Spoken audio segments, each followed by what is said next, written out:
ఓవరాల్గా చెప్పాలంటే ఒక 8 to 10 minutes మధ్యలో ఫైర్ అంతటిని కూడా కంట్రోల్ చేయడం జరిగింది. ఫర్దర్గా పెద్ద ప్రమాదమే తప్పింది అని అనుకోవాలి. ఎందుకంటే అక్కడ నుంచి కొంత స్మోక్ కూడా పైన ఉన్న ఫ్లోర్లోకి కూడా వెళ్ళటం, అక్కడ కొన్ని ఏసీలు పాట్ అవ్వటం, అదేవిధంగా బ్యాటరీలన్నీ కూడా కొంచెం ధ్వంసం అవడం కూడా జరిగినాయి. అవన్నీ కూడా ఫైర్లో కొంచెం కాలిన దాఖలు కూడా కనిపిస్తున్నాయి.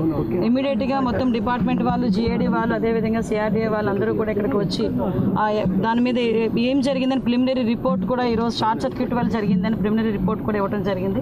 అయినప్పటికీ కూడా ఇది పోలీస్ డిపార్ట్మెంట్ వాళ్ళకు కూడా అప్పచెప్పి డిపార్ట్మెంట్ వైజ్గా కూడా దీని మీద క్లియర్ కట్ ఎంక్వైరీ చేయిస్తున్నాం. ఏదైనా ఇది యాక్సిడెంటా, ఇంటెన్షనల్గా ఏదైనా జరిగిందా అన్న కోణంలోని కూడా దేన్ని కూడా చులకనగా తీసుకొని మనం లైట్గా తీసుకుని పక్కన పెట్టట్లా ఇమీడియట్గా దాని మీద ప్రతి ఒక్క విషయంలోని కూడా కూలంకషంగా ఎంక్వైరీ చేసి రిపోర్ట్ ఇవ్వమని కూడా చెప్తున్నాం. ఇప్పుడు ఫోరెన్సిక్ డిపార్ట్మెంట్ వాళ్ళు కూడా ఇప్పుడు వస్తున్నారు. ఫోరెన్సిక్ వాళ్ళు ఇచ్చిన రిపోర్టు, అదేవిధంగా పోలీస్ డిపార్ట్మెంట్ వాళ్ళు ఇచ్చిన రిపోర్టు బేస్ చేసుకొని దాని మీద ఫర్దర్గా చర్యలు అనేది తీసుకుంటాం. ఫర్దర్గా ఇటువంటి ప్రాబ్లం రాకుండా ఇప్పుడే మేము GAD వాళ్ళతో కూడా మాట్లాడడం జరిగింది.